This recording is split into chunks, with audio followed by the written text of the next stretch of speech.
And welcome everyone back to GM Swap. Tonight we're doing the Dead of the Night RPG. I am Matthew, I'll be handling tech. I and everyone here are game masters at startplaying.games.com. We're paid GMs, and we're here to showcase our talent. Today we have the Mr. Patrick as our game master. If you want to introduce yourself. Hey, I'm Patrick. I am a longtime game master and player of a variety of different gaming systems and excited to share today's, which is the Dead of Night RPG. I'm also a podcaster. I have a horror actual play over at the Gothic podcast, and you can find me on GM Swap right here. So my name's Kerr. You can find me and start playing games as Kerr, and I specialize in D&D 5e, and I have a YouTube channel known as A DM's Guide. And really chuffed to be here and play the academic. Hey there, my name's Sun. You can find me on Start Playing Games as Sun as well. I have a YouTube channel under Sun Gone, and I specialize in games like Shadow the Demon Lord, The Mecha Hack, and various other indie titles. And I am playing the Nerd today. I'm Josh. You can find me at Start Playing Games at Ironic Hero. I specialize in 5e, Dungeon World, and other Powered by the Apocalypse games. And today I will be playing the Harbinger. Hey, I'm Michael. You can find me on to Start Playing as Reccaim. I specialize right now in Pathfinder 2e, but have a few indie games under my belt as well. I will be playing the Jock today. All right, guys. So, Dead of Night, a horror RPG. Now, I also run a game called 10 Candles, and at the end of 10 Candles, everybody's dead. However, in Dead of Night, there is at least a chance that you're going to survive until the end. And just like in any horror movie, there's probably only going to be one of you, at best, that makes it to the end. But, you know, anything's possible. So I guess we're just going to see how it goes. Now, each of you has a character.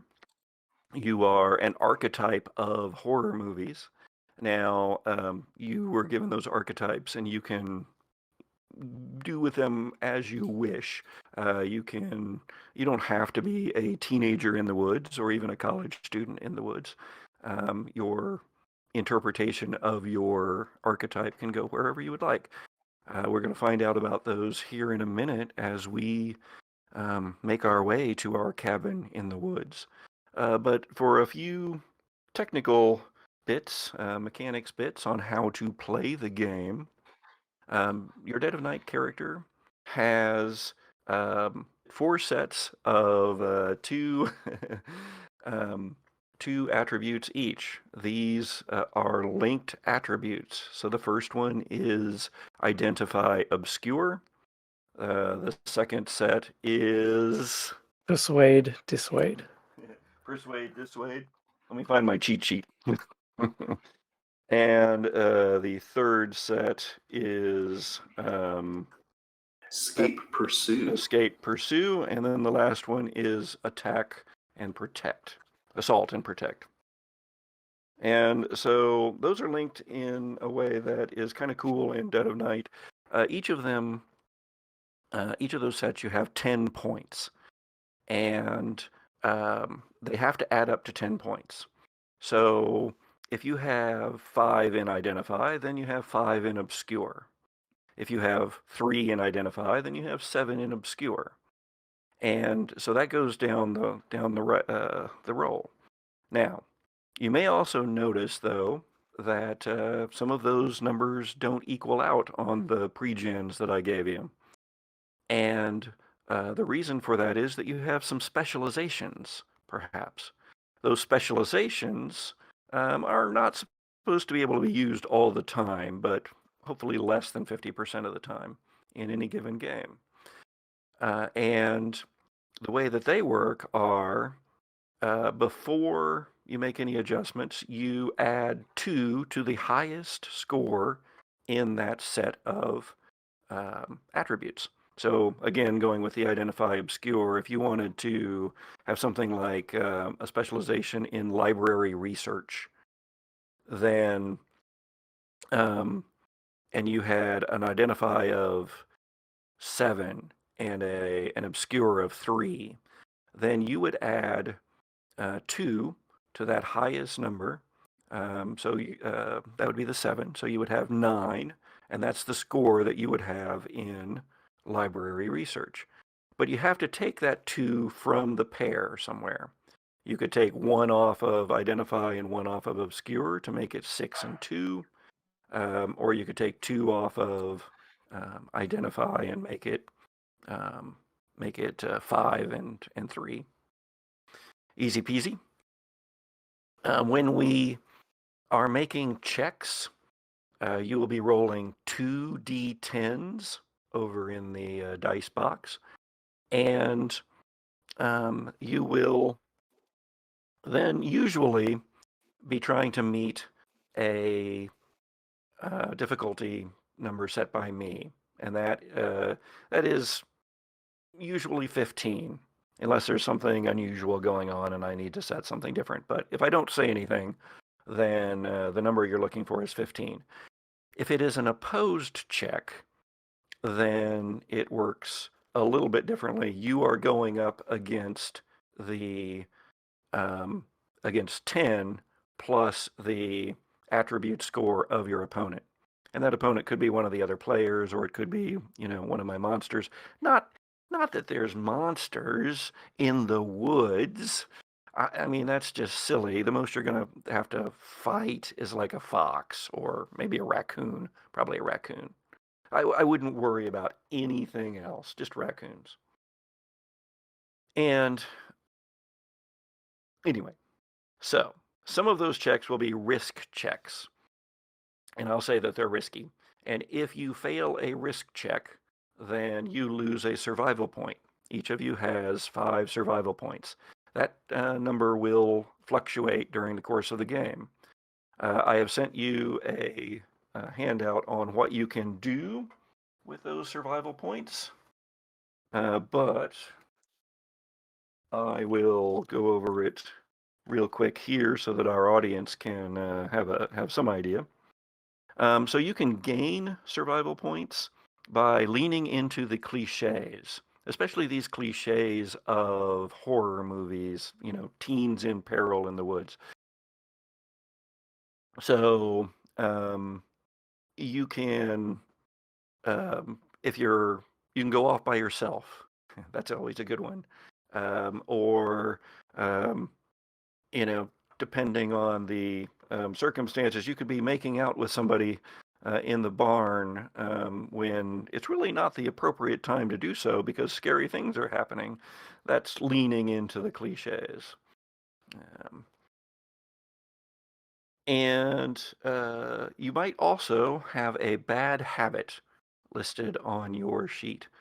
If you lean into those bad habits, then you can also get a survival point from those. You can, when I give you dramatic license, when I give you the opportunity to narrate some things, if your narration is particularly cool, hey, maybe I'll give you a survival point. Maybe I won't, but maybe I will. Well rested, if you get a chance to rest, then you can get a survival point back. If we were going on and playing this as a campaign and you made it to the sequel, then you would get a couple of survival points that way, but we're not going to worry about that one today. Now, you can also get a survival point if you roll a double on a successful check. So be keeping an eye on that if you roll doubles. Now, do remind me of anything that you think is worthy of giving you a survival point.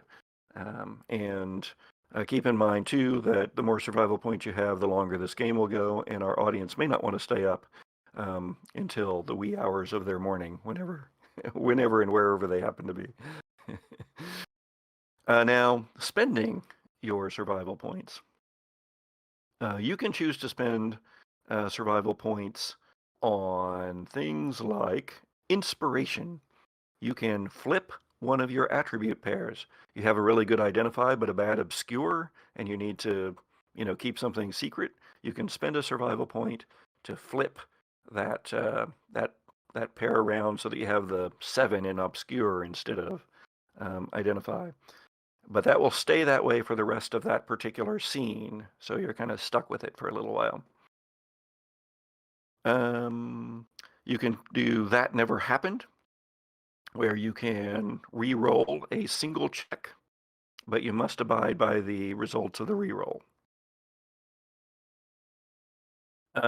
Survival points can also be spent to counter that expenditure of survival points.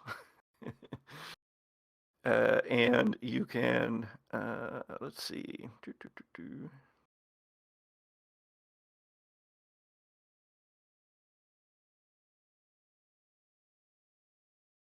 Oh, yeah, so you can actually, sorry, I had to be reminded of this one. You can actually, you have to abide by the results of the reroll, but you can continue to spend additional survival points to continue to reroll, if that makes sense. So you just can't go back to your first one if for whatever reason you wanted to try to keep an earlier roll.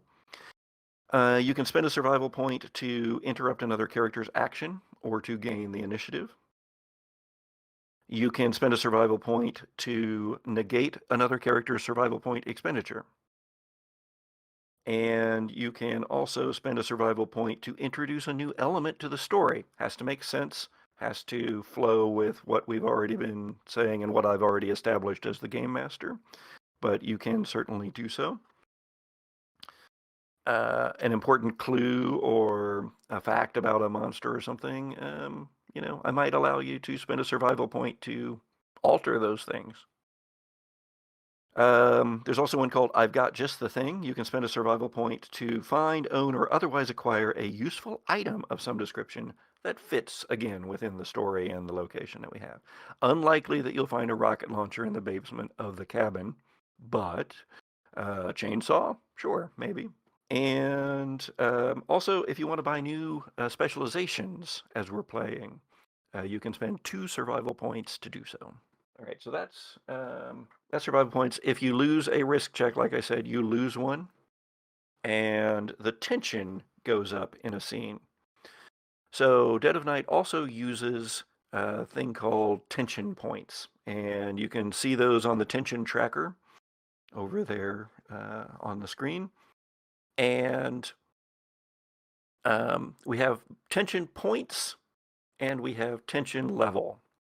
So the tension points we start off at a base number. I'm giving it 5. 5 is there's a little bit of tension for whatever reason. 10 is things are getting pretty scary. 15 is Cthulhian levels of horror. And that doesn't affect you guys all that much. It's a guide for me. So the tension points that I actually have, I can spend. And I can spend those to affect your rolls, or in any way, or my rolls, for that matter. And I put a note there on the tracker as to the rules for me using them. Now, these can change from game to game. They're usually agreed upon beforehand, depending on the kind of game that you want to get. So in this case, I can spend tension points on Identify Obscure and Pursue Escape, or as I spelled it, Espake, until the tension is 10 plus. And then I can spend them on anything, but I have to reduce the tension points to at least 10 at that point. Now, the other side, the tension level, is more that thing that I was talking about. You don't need to worry about the tension level marker over there. You don't really have to worry about either one of them. But the higher the tension level goes up, the scarier the descriptions become. At 5, you may hear noises in the woods. At 10, you would hear noises and perhaps a deep and piercing growl, perhaps a shape out there in the woods. At 15 plus, you see the tentacles and the horror as it rips apart an elk, something along those lines. we'll be working around some of that here as we go along. The tension level can be different than the tension points, because whenever a monster enters a scene, whatever number of survival points they have, because yes, my monsters have survival points too, the tension level goes up by that amount. I don't get to spend those points like I can the tension points, but the description levels get scarier. Okay, the only other is that no two of us can roll twice in a row. So if our academic has rolled, then and then there's some check that they need to make, or they're trying to escape from a monster or something, the academic doesn't get to roll again. It would have to go to somebody else in the scene, if at all possible, and that's generally going to probably be me. And I can't roll twice in a row either, so if my monsters are trying to do something, then you might get to be rolling to counter rather than me rolling to succeed. And I have a tracker here that we can move around to show who it was who rolled last. I will attempt to remember to move it around. Okay, I think that's the basics. So do you have any questions for me before we begin? Just to very think so. briefly, regarding a check, so let's say I want to do identify, which I have a 5 for, I would roll 2d10s and add 5 to that identify check. Indeed you would. Fantastic. And if you were trying to just meet a regular DC, then all you would have to do is get 15. Say you got a 14, that wouldn't do it, and you might want to use some survival points to fix that. Perfect. Well, there is a cabin. It is in the woods. It is not a rundown, dilapidated cabin. It is a modern 2-story A-frame with a wraparound deck that looks out through the trees down to where you can see through the trees a lake sparkling in the sunlight. There are though trees all around because this is located on the edge of a national park, and but it is a beautiful day. The sun is shining, and our camera actually though pans up and back from this cabin in the woods, from the windows that just fill all of that lakeside wall of the building. And we pan back and we see the road, the driveway that runs back from the house back to a main blacktop road, a narrow road of a dark pavement, a ribbon running through the woods. And we follow it back and back and back. And then we zoom down in on a car driving up the road toward our cabin in the woods. Who is driving our car? Is it going to be our academic or our nerd? Let's make it the academic. Yeah. All right, so who's driving this car? So the academic is currently got both hands on the steering wheel, and he looks very, very stressed and worked up as he's just going as fast as he legally can because he doesn't want to break the speed limit as he's cruising towards this house in the woods. Okay. Why are you headed to the cabin? What's up, and why are you headed there so fast? Well, with my research, I always find that isolation is ideal so I can get all my mixed thoughts and just put it on the page, and I have no distractions, no students asking me for tips, tricks, and I can just relax and focus solely on my research. Oh, nice. And what is your name? My name is Stephen. Stephen. All right, Stephen. What's Stephen look like? So Stephen is mid-30s, however, due to the stress of his job, he looks like he's in his late 50s. He's hunched over, he has glasses that are slightly askew, and he just looks very, very, very tired all the time. All right. And is our nerd in the car with you, Stephen? I believe so. I believe that Stephen would have forced him to come with him for help. So this nerd is your aide. Is this true, nerd? Yes, I would have been forced to come, but I would have used that opportunity to get some good footage for my Forgotten Places YouTube channel. Haven't been uploaded in a year, and I really need to get back onto it. And I can always record the downfall of my crazy friend. So describe our nerd to us. Nerd is late 20s, almost bald. Tries to wear a beanie at all times to cover it up. Very lanky. Just shy under 1.8 meters. And always has got like a shifting eyes looking about the place with a kind of a cheeky grin on their face. All right. And what's your name? Orion. Orion with an O? Yep. Nice. All right. Okay, so we have a couple of other characters, but we don't see them yet, and so we're not going to find out about them quite yet.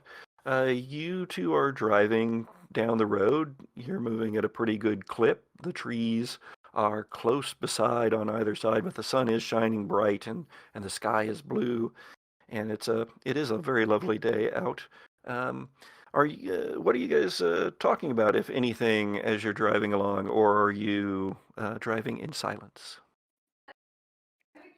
I believe Stephen would just be focused on the one task at hand and to get to that cabin. So he'd just be sitting, looking at the steering wheel, just focusing on one goal, not speaking.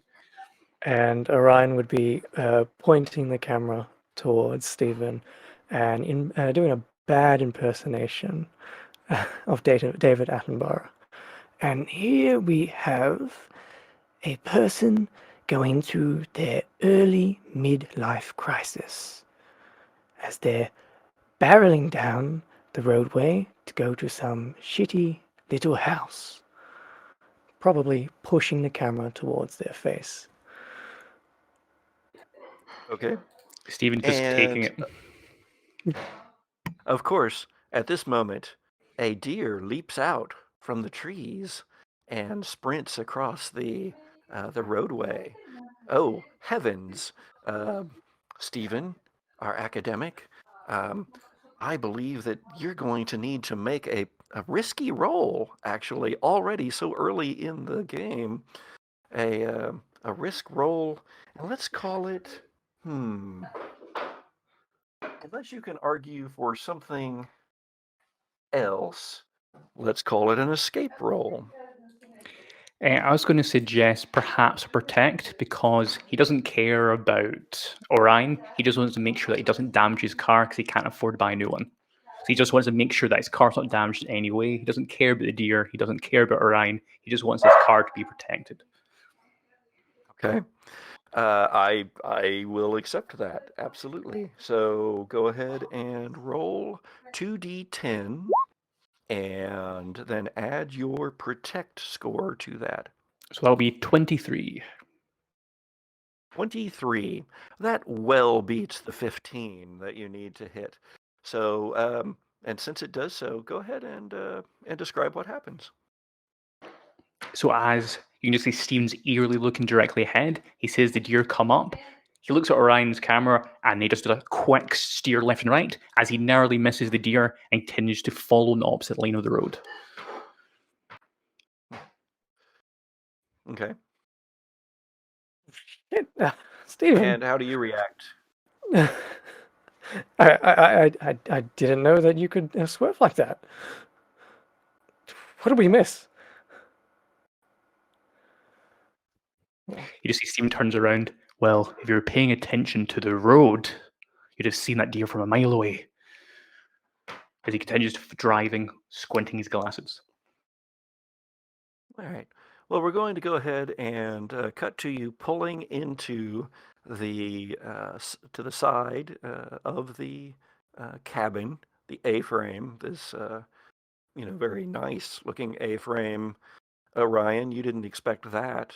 You were expecting a dilapidated building, maybe a hunting cabin or something, and so this may come as a bit of a surprise to you as you two climb out of the car and start digging out your luggage.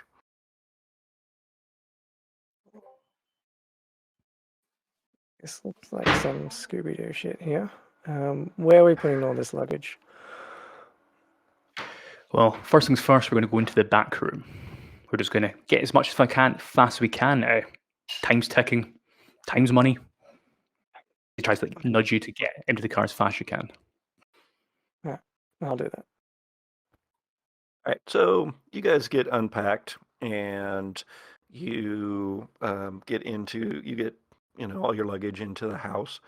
It is pretty nice inside. It's got modern furniture. There's a fireplace. Again, in this main big room that faces the windows that look down onto the through the trees onto the lake, and you find yourselves the heat's on. Apparently, whoever it was that Stephen sent ahead, or some caretaker or whatever has gotten everything ready for you. The fridge is stocked, and everything looks good to go. Your desk is even prepped, Stephen, for the things you might need later. How do you two spend the day? Stephen, go ahead and start, since it's your show here at the beginning.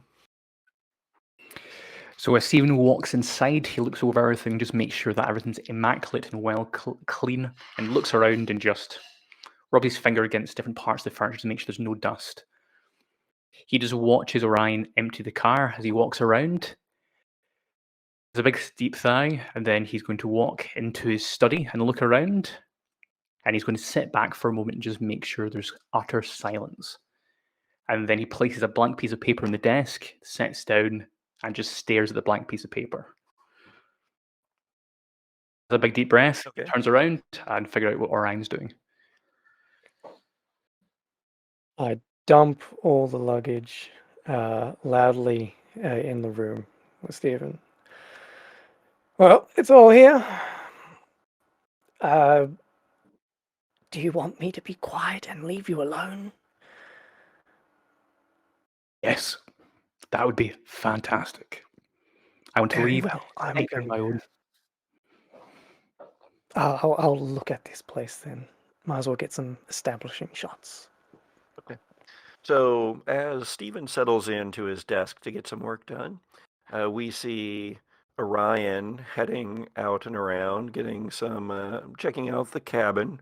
There's 3 bedrooms. Those are all upstairs, and there's a kind of a loft area up there, a railed walkway that looks down over the lower floor, but then there's a short hallway that goes back off of that like a T and opens into the bedrooms that are up there, one of which is considerably larger than the other 2. And downstairs there's a kitchen, and there is the office where Stephen is. There are also, off of the very large kitchen, there is a door that goes out onto the wraparound deck, just as there is a bit of a mud room, as we would call it in the Midwest, where I'm originally from, off of the back, which is where you came in, that then accesses the kitchen and the living room both. And there's also a door that that when you poke your head into it, Orion, it's stairs going down into a basement, but the basement doesn't seem to be as well tended as the rest of the place. It's dark. The stairs down are creaking, and just older wood. It looks like maybe there was a previous building on this site, and they built the modern A-frame on top of the old foundation and basement. And anyway, so yeah, there's a bare hanging bulb, and you can flick that on and see that, if you just look down there, you see that it's opens into a rather cold-looking cement-floored basement with some shelves that have old canning goods on them, and that bare bulb hanging down. But what do you do with most of your day, the remainder of the day? You guys probably got here a little before lunch, or maybe right after. So Orion, what you're going to get some establishing shots? What are you doing? Establishing shots, take some film of the outside of the house before moving to the inside. I'll probably do the basement last, yeah, if I've got time near the afternoon. Okay. Yeah. So you're wandering around, and you can see that there's outside. You see that there's stairs down from the front of the A-frame that go down from the deck down to a path that winds through the woods down to the lake. And you see that there's an outbuilding, a shed that has a bunch of firewood and such packed, piled up next to it. And you've been, doing some shooting for a while. When you hear a kind of a rattling, clattering on the gravel of the driveway as it comes up, to the house. Now, you can look back over that way and not really see anything at first, but then you see a couple of flashes of something moving down the driveway. What would you like to do? Didn't know anyone else was going to be here. I'll walk over and zoom in and see if I can get a clearer view of who's coming. All right. So as you're doing so, you're zooming in and out, and then suddenly, as you zoom in, this figure becomes more apparent and quite large in the screen of your camera, and you see that it is a bicyclist, I believe. Is that correct, Reccaim? Yes, it is. So, Yes. So give us a description here. What does our bicyclist look like? Our cyclist. All right.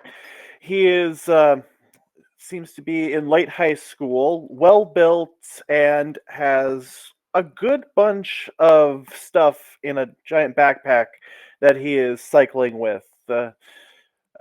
Seems like he's coming through with a purpose, and as he sees a man with a camera, he waves and comes to a halt nearby. And at this point, you can see that this road that you turn down is actually not a road, but a driveway that seems to end at a big old A-frame here on the property. Although there does appear to be a trail that goes on down to the lake that you had spotted as you were driving, or as you were riding along the. Presumably, you turn on this way, if I might be so bold. Yep. Or is there something else that brought you down this gravel path when you were? Actually, my aunt recently bought this property and refurbished it, and I was told a biking trail that I was going to go down today. She did not mention that she had rented it. Oh, okay. Well, excellent. And so, yeah, this fellow is approaching you. You approach this bicyclist and just with a shooing motion. No, no, no. I'm a person in there that wants to play quiet. We don't want any visitors or anything. So go cycle somewhere else. My apologies. I have to get some laps in. I'll just be down by the lake. I even have a tent ready to go if I need to stay, but I don't want making noise around here. I guess other than talking to you. So, Stephen, you hear outside the window some talking. You recognize the voice of your intern, uh, Orion, but you don't recognize this other voice. What do you? Just double check, would Stephen hear the entire conversation or just little parts of it? No, you can't actually make out the words. You just hear the pieces and you recognize the timbre of Orion's. So the first thing Stephen does is he looks at the blank piece of paper as he just begins to walk outside and look over this scene as he slowly walks towards this cyclist that's just came up the lane. How nice to meet your acquaintance. Hello, I'm Damien. Although this is my day off, I am a part-time caretaker of this place. Nice to meet you. Fantastic. So how long have you been caretaking this place for? I have to say it looks fantastic. Well, my aunt just was getting the legal work done to be able to rent it out, so I've been cleaning it for a few months, but you are the first to actually test out my job. Oh, where are you staying this evening? I was going to be camping out by the lake. Well, just remember that if you want to stay anywhere, feel free to stay in this house, as in it's large, as in there's no point staying outside in the cold. I might take you up on that offer, and if I do, I'll be bringing in some wood. Fantastic. And your labor. On your day, I'm going to go back inside and go back to hard work. And he just stares at Orion. So what triggered this rather magnanimous gesture, Stephen? Given that you seem to have been wanting a private place to work. Well, the main thing is that the reason he wants to work so hard is because he hasn't got much money, and if he realizes that his aunt owns the place, she might give him a substantial discount on renting this property. Okay, I like it. All right, so Damien, you continue on. You have to walk the bike down the path that goes from the house down to the lake. But once you get down to the lake, you see that there is a mountain biking trail or a hiking trail or something like that down there, and that it does appear to go both ways, extending off to either side around the lake. Now, the lake itself at this point does have a cleared area down by the water and a dock that juts out from it that's on pilings.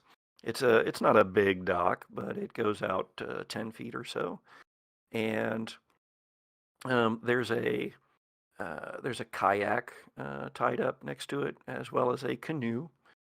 And then out in the water a little ways, there's a floating platform, a floating dock out there, perhaps for sunning in the summer times for the people that live on the lake. There, because your aunt owns the place. That have you been here often, or you said you just heard she'd told you about the trail, right? Yes, and then of course with lake, I did pack a swimming suit. But that's the one thing that no one else knows I did. Okay, so you probably know though that there are a couple of other houses on the lake, but not many, because again, this is partly encompassed by national park property, and so and you can't see those houses at the moment, although in kind of the distance you can see a dock here and there. Now there's it's not a giant lake, but it's big enough. You could put a motorized boat on here and be able to cruise around and have some fun. It's not a pond, in other words. So there's that, and to go all the way around it is a solid day's ride, probably. Given, given when you're starting, you probably weren't expecting to get all the way around today. That's why you brought the tent. Those sound about right for you? Yeah, it sounds about right. Okay. Which way would you like to go, right or left? To the right. Okay. And so we'll leave Damien as he starts pedaling on the bike path around the lake, skimming through trees and such. We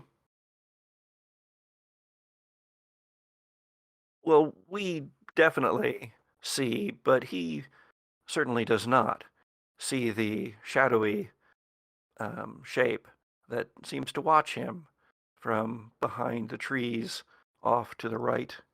Or rather, maybe he does. Why don't you give me... Let's see, hold on. Who was the last person to roll? That was... Steven. That was the our...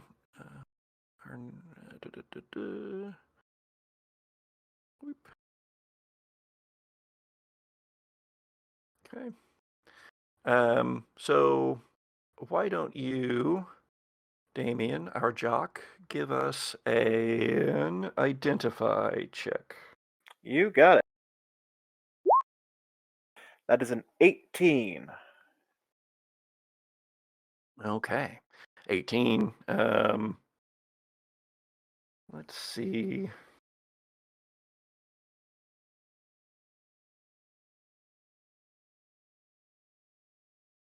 Yeah, 18 is good enough. So you do see a shadowy shape off to your right as you're bicycling along. So not toward the lake side. It would be back out in the trees. And yeah, so you see a shadowy shape, but you're moving along pretty good. So I don't know if that would be enough to trigger you to want to stop and investigate or not. I would make note of it and maybe use my cell phone to leave a message at the cabin's answering machine, if there is one, that either Orion is a really good track runner or there might be a third person there. It is the daytime, so it's not, wouldn't necessarily be outrageous that somebody's there. And this isn't like right by the house. This is you've made it maybe, you've made it several hundred yards at least, maybe even a quarter of a mile, eighth or quarter of a mile around. He'll take note of it, but continue cycling. Okay. Excellent. And how far do you want to try to make it today? Are you going to are you going to not go with your original plan and take advantage of the cabin for the evening, or I think are you going to try to do your bicycle and camp thing? I definitely will go as hard as I can for the first third of the daylight hours I have, and assess. With that note, maybe I will be making my way back to the cabin. But this was a trip to train, so I will be exerting. Okay, excellent, great. All right, so our day progresses, and as we get later in the afternoon, and it's still been a lovely day. Are you guys in the cabin going to do any rest and relaxation such, or are you just Steven just working all afternoon and Orion's just helping when help is needed and shooting footage the rest of the time? Well, I think the main thing with Stephen is he's just sitting in his office. The blank page is still completely blank. And he's getting really frustrated because he keeps looking at his smartphone and decides the best thing to do is to take the battery out of the smartphone just so he's got no distractions. As he puts it aside and just continues to contemplate new ideas as his sole focus is on this Okay. piece of paper. I'll give you a survival point for that. So So that'd be me number 6, I believe. yeah, you have a lot of them. I mean, how could you ever burn through 6 survival points? Huh. All right. Orion? I think I need food, so I'll take any of the prepared food that we brought with us out and start snacking on it. I'll even give the faintest knock on the door to Stephen, and I'll just try and like push it the door open and bring a platter in. It's like, do you want any food? Well, if you're offering, of course, bring it in. Okay. Bring in the platter, some sandwiches, unless Stephen has some dietary needs. Just plain white, ham and cheese. He looks over Right. the food and he shrugs. So, as long as we don't have any deep and abiding moments between characters here, we will cut scene and move over to Damien again. And yeah, you pushed pretty good. You passed a couple of those houses that you knew were here, and managed to get past those two and toward the more remote part of the lake. So it's gotten to about the point where if you want to get back to the cabin, you're gonna have to turn back now. But you do know that there is that campsite that is that is on around the lake about 2/3 of the way or so. That you could also make it to either one. And that's before dark. If you wanted to ride after dark, then you could probably make it even all the way around the lake. I mean, it's not, that big. I would definitely try, and since I'm making good time, try and make it all the way around the lake. All right, nice. Okay. All right.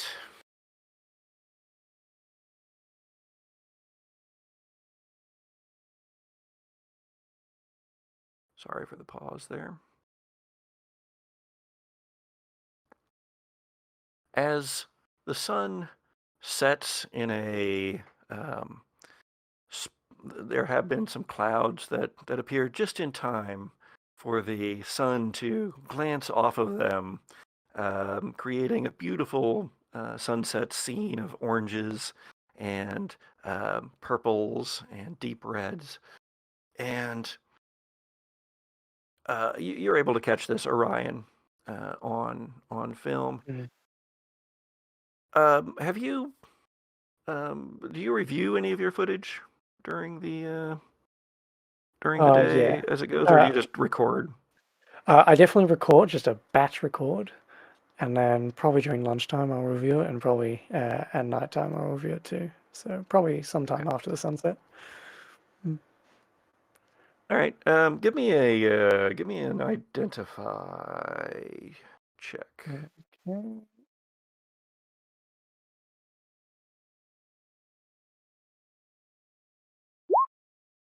That is a 7. Oh, right. Okay.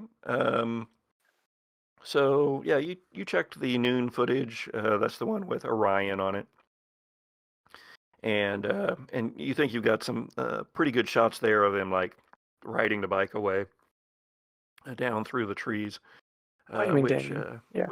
could look pretty cool for something or another. The afternoon footage, of course, is not late enough for you to have looked over it yet, and so as you're taking this this footage of the sunset, which is really nice. Now, what is your camera? What are you using? Oh, I'm just Is this a using fancy like camera, or is it? yeah, it's like a DSLR, just a nice big lens. I've got another lens on me if I need to change it. Okay. Yeah. And you're taking this footage of the sunset when you hear this sound. It's deep, like kind of deep, and then an explosion goes as something off to the right. I'm sorry, off to your left. So you're on the deck, and you're you just catch this out of your peripheral vision because you're aiming straight ahead, which is west across the lake, and there's just this flash of light and that sound, and then this just explosion of sound and light, and then nothing, and then darkness again. And by the time you've looked over there, you don't see anything except for maybe a bit of dust or smoke about a third of the way around the not quite a third of the way around the lake on the south side, the left side. Does it look like I could get there in a short amount of time? You could definitely walk out there. It'll be well dark by the time you do. It is probably about a mile away. Okay. I'll probably run inside, try and find a torch, and just yell to Stephen, Stephen, I'm just going out. I found something I need to film. I'll be back. Torch for Was our that you that American was loud? viewers means flashlight. Oh, yes. Orion comes out with a stick and a bit of cloth on the end. It is lit Yes. brightly as he has used some of Stephen's clothing as a torch to shine across the landscape. No, he finds a flashlight. Actually, though, I don't know if you do find a flashlight or not. You're yelling these things to Stephen, and you're digging around in drawers. Actually, to find a flashlight, I'm going to need you to spend a survival point. Yeah, I will. Sure thing. See how that works? Yep. All right. Okay. Stephen, you hear Orion yelling about something outside the door of the office. Something about something he needs to film. He sounds pretty excited.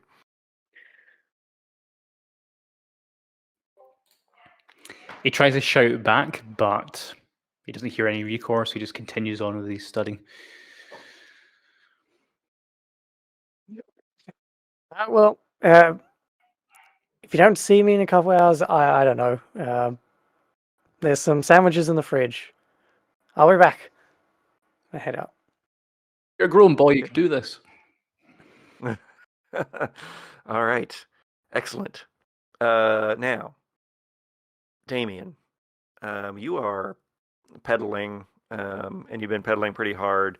It is just past sunset, and so you know you're going to be able to make it to the cabin before too much after dark.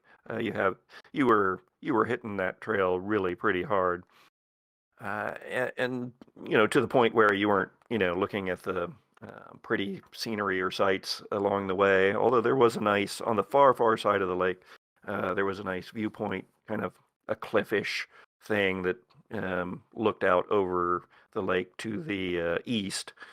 And but you know, pedaling on around, and when you also see this bright flash in the sky, and this you get a little bit more of it because of the way that you're focused, and you just see this kind of a streak across the sky, and then something big, like, I mean, your best guess is a meteor or maybe a 747, it impacts not terribly far from you. It's off the path, maybe another half mile ahead of you, and somewhere off in the woods, off to the south. Yeah, let's investigate. That's gonna be nice. Okay, I'll give you a survival point.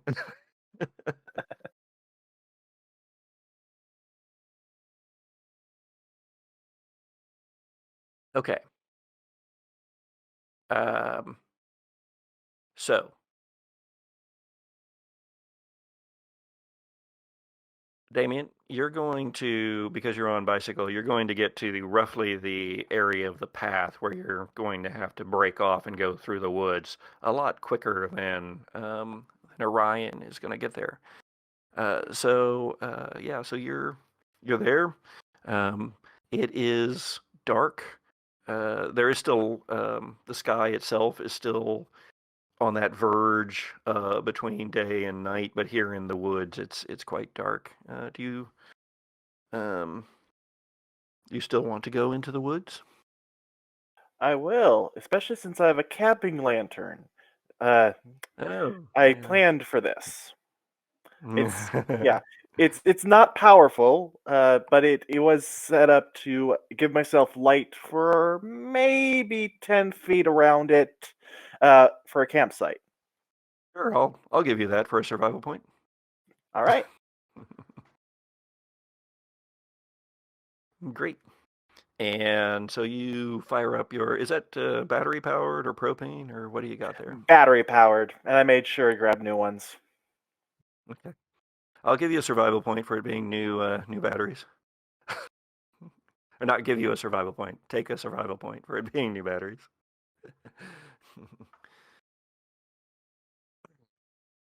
Our first death. No, you've got what still? 4? Yep. Yeah, okay. That's plenty. That's plenty to live on. Mm-hmm. And so yeah, you make your way out of the woods. Orion, you've got your flashlight and your camera, and you are headed down the path from the house, and then you find a hiking trail that you had seen earlier, and you take it off to the left to go around the south side of the lake. And are you moving at a pretty good clip, or what are you doing? Yes, I'd be running over to, but just so I don't miss anything, whatever it was. I definitely need to speed over there. Probably not even minding my footing. All right. And well, just at that moment, a figure steps out of the woods and confronts you, Orion. What does this figure look like, ironic hero? He's a tall man. As he steps out, you can see that he's dressed entirely in khakis with a ranger's hat on. He has a big, thick mustache and piercing blue eyes. He's holding a flashlight on you, which blinds you momentarily until your eyes adjust. Excuse me. Hello there, young man. What are you doing out in this part of the woods, if I may ask? I'm just filming something. Yeah, and I'll point my flashlight towards the ranger. Now, I'm sorry. So, Ranger, what is? You also saw and heard this flash of light and then an explosion. Yeah, he was driving through one of the roads in his ranger's truck and saw the explosion. He has gotten out. He has been making his way to where he thought it happened, and then suddenly saw this young man moving down the path. So he's stepped out in front of him, and so, well, nice to meet you. Can I get your name? My name is Ranger Dave. He points to the badge on his chest. I'm a ranger in this park. I don't know if you heard that explosion and saw the light show over there, but I was investigating that. I would suggest you might go back to wherever you're staying. Are you camping near here, or you staying at one of the cabins? Oh, I'm just in the big mansion just back behind me. If you want me to go back, I'd be happy to. You know, you're the ranger and all that. Sure. Yeah. I'll walk off dejectedly unless you stop me. Well, actually, you are. Where exactly are you staying? You said you're staying at the whatever the name of the cabin is for his aunt. What's the family name of the cabin, Reccaim? Let's go with Reichenbach. Reichenbach? Okay. By the falls. You said you were staying at the Reichenbach cabin? Yeah. Some bike person is taking care of it. Oh. First people to stay out there in a few years. I heard it recently came under new ownership. How are things going over there? It's disappointingly clean. I was hoping for it to be looking like crap. Not good for film. I can say that much. So nothing strange has happened since you've gotten there. No. What strange things should I be looking for? Oh, nothing. There's nothing to worry about. Just ever since the tragedy, there have been rumors. Tragedy? Go on. On that questioning tragedy tone, we're going to cut over to Damien. And as Damien's moving through the woods, branches, having to push branches out of the way, they snap against your face. The loam of the woods is damp from recent rains, and so your biking shoes are getting a little wet. And you're making your way in the general direction that you think that the whatever it was came down in. And as you get closer, you start to feel like you're being watched. Would you actually go ahead, and this is a risk check. I need you to roll for me an escape.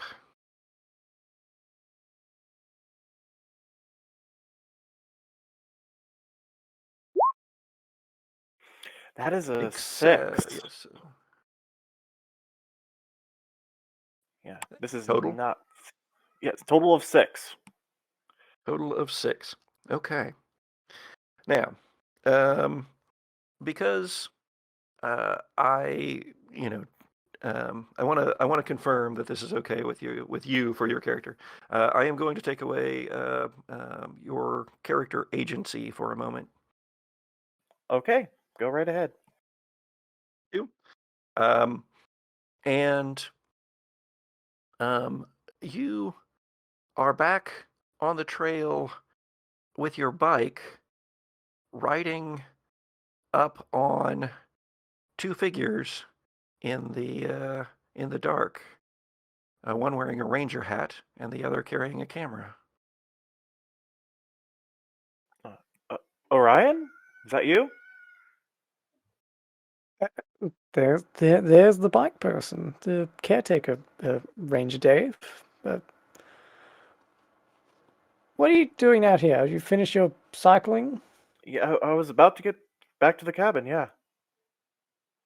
Now, Okay. you do remember, Damien, everything up until the moment that you don't remember. So you remember going through the woods, but now you're back out here. And he's coming from the direction of the light, as Yes. far as we're concerned. Mm-hmm. Hello, young man. So you say you're staying at this cabin as well? Well, I was invited to, and thought I'd take him up on the offer, yes. He says, very non-committally. I saw you were coming from that direction. Did you happen to see anything from where you're coming from? The two of us heard a very loud noise and a very bright light. I did. I went after it, and then... What did I do? I mean... Next thing I know, I'm coming up on you on my bike again. Ranger Dave kind of leans into you, and you can tell he's kind of smelling your breath and peering into your eyes, looking for signs of drug use. Are you all right, young man? Yeah, you would definitely smell that he has sweated a lot, and if there is any indication of high adrenaline being coursing over a long period of time, you do sense that. Sorry, I'm going to break in for a second. I would like to note here that because that was a failed risk check, you did lose a survival point. Yes, I'm at 3. And whenever I've actually not been doing this. I think there's 2 failed as well. more. So with every expenditure of a survival point, the tension points and the tension level goes up. So we're at a lovely 8 at the moment. So Only a I would couple have more and I failed. can spend my stuff on anything. I would have failed as well beforehand. I think I With my got the 2. Well, you did not have a risk check though, so you didn't yeah. lose. Okay. So when I say it's a risk, that it's a risky check, then you will lose your survival point if you fail. Yeah. But any survival point expenditure results in the tension going up. Mm-hmm. Okay, so you guys are gathered there. You're smelling the cyclist breath there, Ranger Dave. He doesn't. He just appears to be sweaty and high on life. So you say you don't remember anything from back there? Yeah, that's weird. Well, I was just going in there to check it out. I was hoping that no one was injured. Could have been a transformer that blew. Someone might be having a problem with the generator. Didn't want to make sure there wasn't a forest fire. He points at Orion and notices that you have a camera. Does that thing work? I hope so. Yeah, why? Why are you asking? I just thought maybe you boys would like to accompany me over into the area. It's always nice to have footage in case, for legal reasons. There have been some accidents and other events that have happened in the recent past, and there have been some legal ramifications. So it's always nice to have someone recording for posterity and for other, just for responsibility purposes. Make sure everything's on the up and up.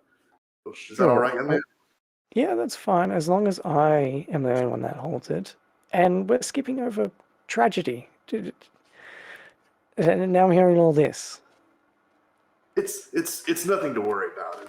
It's all in the past. But you two look relatively healthy, and if there is anyone injured over there, it would be useful to have a couple more able bodies to help me.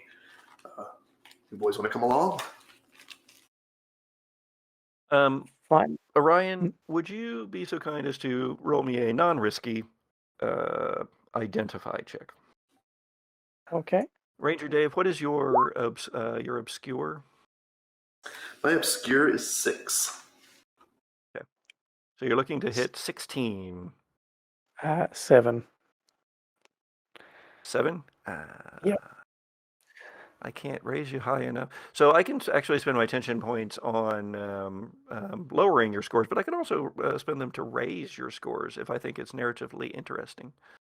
However, I do not want to use that many. Okay. I want to use them for other things. So, Damien, how about you roll me an identify check?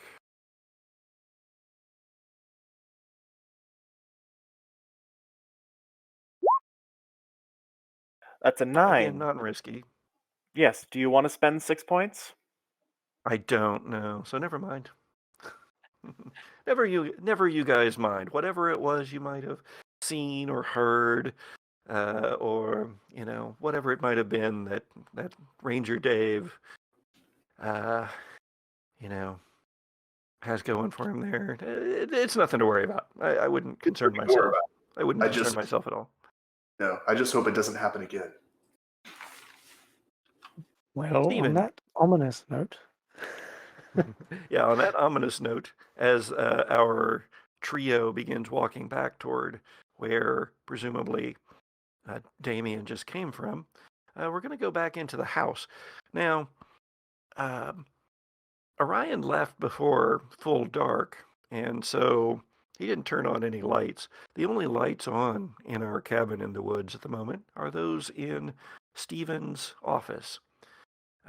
All around the rest of the house is darkness, except for a single security light that is out by the wood shed off to the side. And it's a dim sodium light that crackles and sparks occasionally.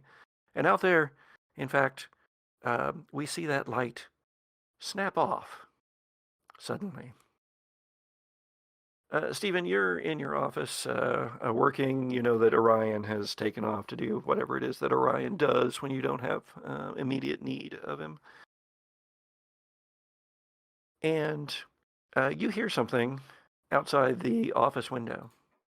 Now, this is a window that faces toward the back of the cabin and on the south side, except, I'm sorry, I guess it's on the east side, but on the south-ish side of the building. And so that's the side that the woodshed is on, is off there toward the southeast of the house. So you hear a sound outside. You're not. I'm not sure that it's immediately apparent what it could be. What do you do? So first thing is Stephen looks up and he's still frustrated at this blank piece of paper. And the first thing he thinks of is just, I don't want to fix any of these repairs. And he just takes a small peek at the window just to make sure there's no rabbits or cats or anything that have damaged anything. But we look at the window and then look back down. Okay. So I would like you then to make a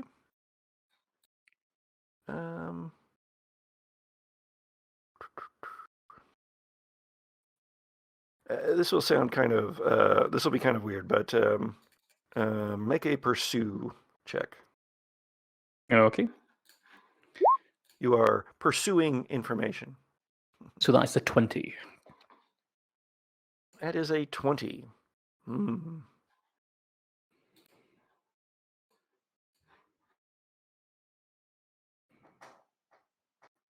So he's just looking at make sure there's nothing damaged, and he's just making sure that he can claim his insurance, doesn't have to pay too much money, just looking around, just checking it's not Orion's fault. He's not doing anything bad outside and get him in trouble. Looks back down.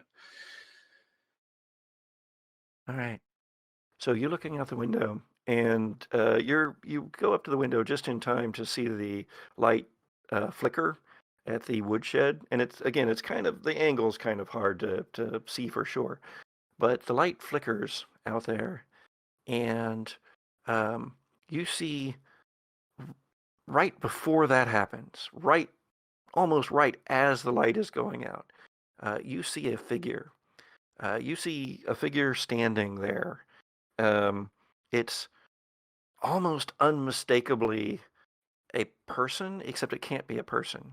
Because if it was a person, it would have to be a person that was 8 feet tall and so broad that, the big and tall men's shop would never even begin to cover this. But you just get this idea, this impression of bulk and height, and then the light flickers out, and it takes your eyes a moment to adjust in the darkness. And when they do, the figure's not there anymore. But the lights go out. The first thing Stephen but the lights go out in your office. Back to our trio in the woods.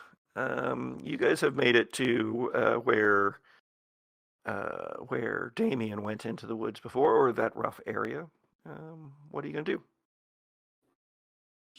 I'm leading the two of them through. Make sure you've got that camera on. He keeps whispering things under his breath, like, I hope it's not starting again.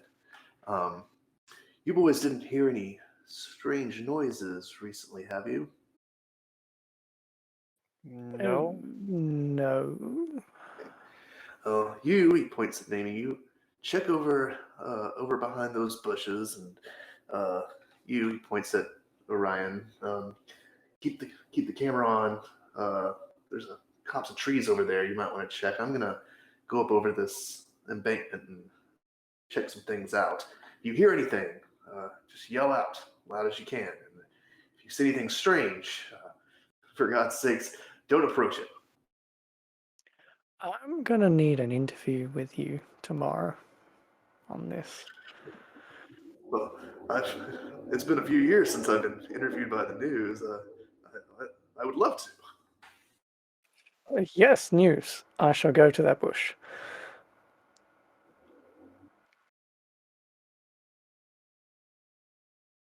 All right.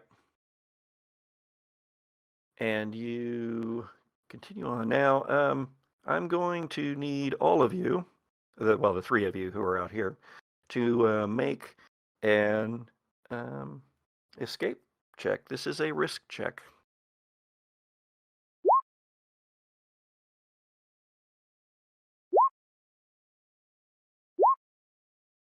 Damien got a 16. Ranger Dave got a 23. And Orion got a 15. Okay. Also, Josh, you rolled doubles on that success. Oh, I did. Oh, yes, you did. So you get a That's survival true. point there. Thanks for pointing that out. Yes, thank you. I'm going to also make it a house rule that if you get doubles on your success, that I can't spend attention points to mess with that. I'm going to count it as a critical success, and I think it's worth something. So that's just a house rule. That's not a regular Dead of Night rule. However, I do have plenty of tension points to use for Damien and Orion. And I think that Orion, do you have any problem with me with losing player agency for a moment? That's fine by me. Character? All right. All good. And so I only need to pop you down one. So I'm going to spend one survival point to, one tension point to bring you down. Now, you can re-roll if you want by spending a survival point. And you could make it high enough that I wouldn't want to spend any more tension to affect it. Oh, Would you like to no, re-roll? I want to see where this goes. Okay. There is a buzzing sound. Bzzz. Is what you all three hear. Although I fear that Orion will have no memory of that. And then Orion's eyes sort of glaze over, and he turns mechanically around, and his arms go limp by his side, like just straight down limp, still holding on to the camera and the flashlight, but not letting those go, but just turning around, and he starts walking back the way you came. The buzzing burns in your ears for a moment. The other two of you, Damien and Ranger Dave, but it slowly fades, and then as Orion is just walking away from you. Excuse me. What do you do? Where do you think you're going?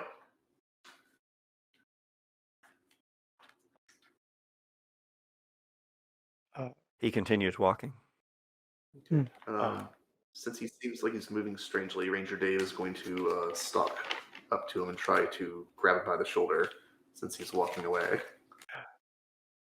Careful, if this happened to me earlier, he can still do pretty well with his motor skills, even though it doesn't look like that.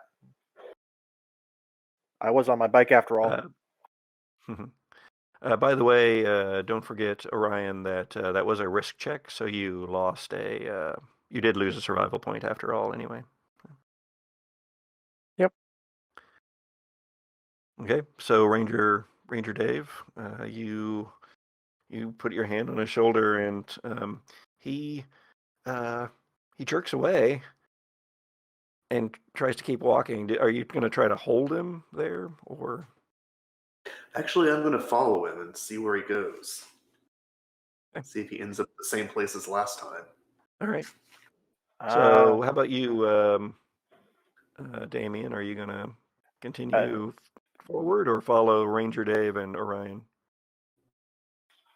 Ranger Dave motions you to stay close.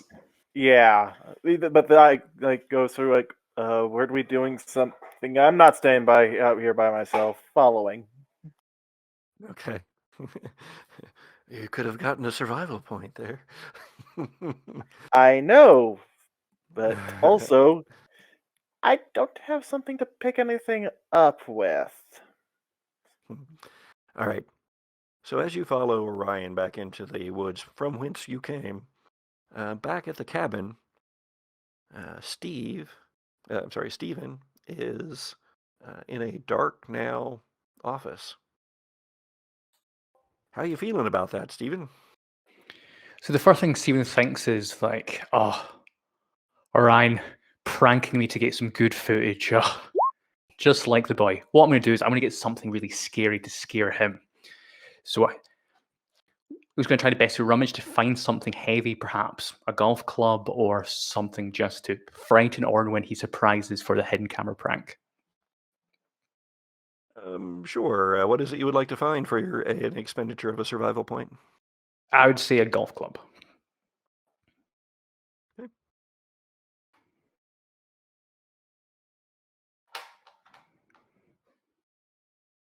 Okay.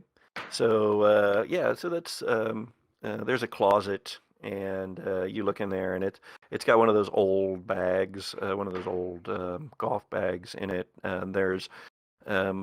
There's like 3 clubs in there, and they're obviously, old, and one of them slightly bent. I mean, they all actually, when you look at them, you see that they're all 3 a little bit damaged. But one of them is like just bent as if somebody got really angry at their shot and took it to a tree. But yeah, you can grab any of those. The biggest, bulkiest one is the what's the biggest, bulkiest golf club? I don't play golf. I believe it would be a driver, I think. Yeah, the wood. Oh, the driver? Yeah. Okay. Yeah, that's probably also the one that has the bend in it. But it has the thickest head on it. He doesn't want to scare her in too much, so he just picks up like a putter, which is quite small, and it's just more to scare than to wound.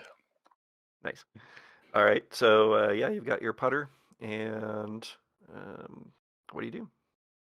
So I'm going to wait in my office, and I'm going to wait behind the door and prepare myself for Orion coming to scare me. I'm going to go, "Arr!" That's plan. Okay. You hear something from the kitchen area. Well, actually, I mean, you hear something from the back door that has that mudroom foyer that then opens into both the kitchen and the living room. Your office is off of that, and it also has a door that goes into the kitchen. There's like 2 doors there that go off of that corner. And The room was apparently something else once upon a time that's now been converted into an office area. Storeroom or large pantry or something. And so you hear Orion open the back door, which wasn't locked, and apparently he's wearing like very large boots or something, because there's this like thudding that almost shakes the house a little bit with each step.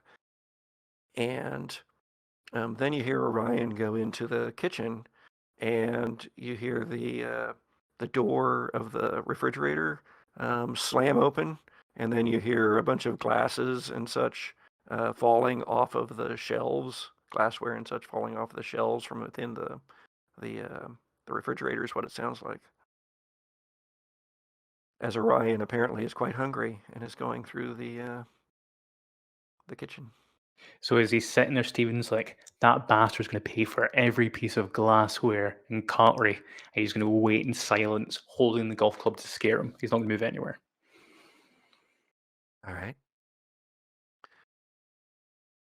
And yes, out in the woods, indeed, the three of you, led by Orion, come to the path, the bike path once again, and he turns toward the cabin and starts walking.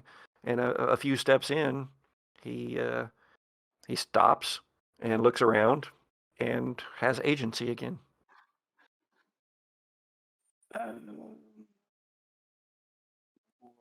Oh, hello there. It seems we lost you there for a second.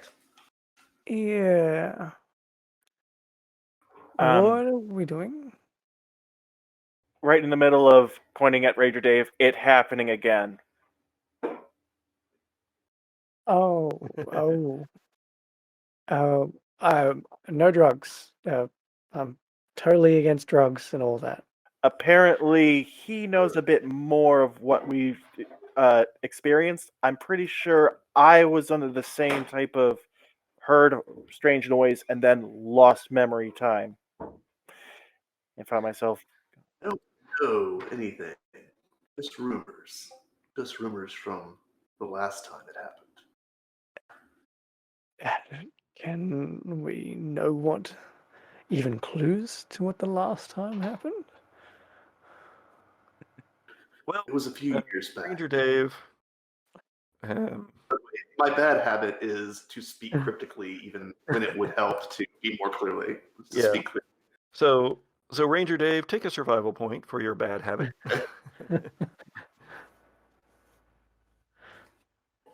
Look, I can film you for the news. We can record it. It would be good nice for to you. have evidence this time. This is the reason I actually would like to have the camera. Maybe we do an experiment. You, he points at O'Brien, stay here and film. You, he points at Damien, walk a little further into the woods and we'll see what happens this time. I turn to Orion. Yeah, definitely keep the camera rolling. Especially after that part. I want a copy. And then I turn and walk into the woods. All right. So the three of you turn and walk back into the woods, heading back again toward the site of the incident. Something strange is definitely going on out there. And as you go, Ranger Dave, make a non-risky identify check. Okay.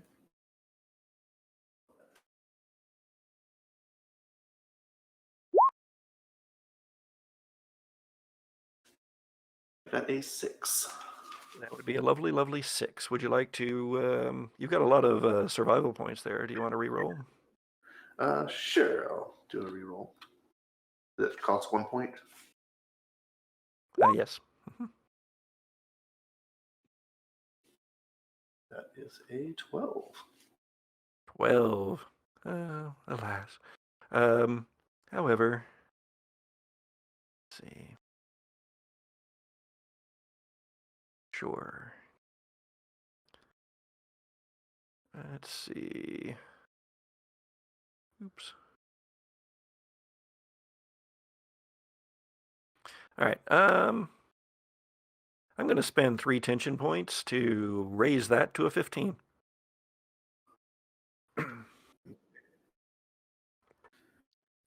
And so as you guys are walking back, the Ranger Smith, you realize that there is something. It feels weird for some reason, and then you pinpoint why. There's no sounds of animals anywhere in the woods. There's no sound of squirrels or night birds or the rustling of deer as they settle in for the night. There's no sound of the any foxes or anything prowling about on their hunts. There's none of that. There's just you guys moving through the woods, and the only sound is the cracking of branches as you push them aside or step on them, the rustling of your own feet on the ground, and then you guys break into a clearing, and the clearing is still smoking, and the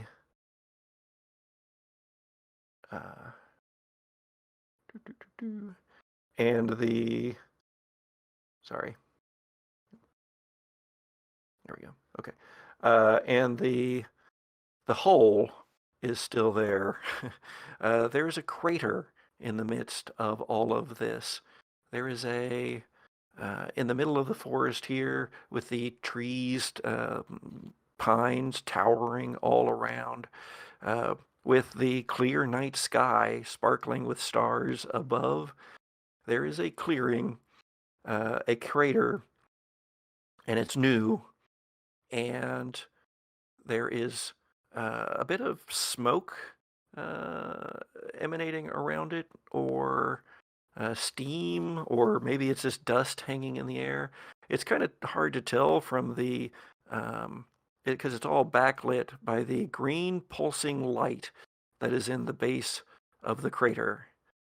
And on that note, as you guys come up to the crater in the woods, and as Dr. Stephen back at the cabin hears a something, Orion, put his hand on the doorknob of his store, and as that office door begins to creak open, we're going to take a 5-minute break.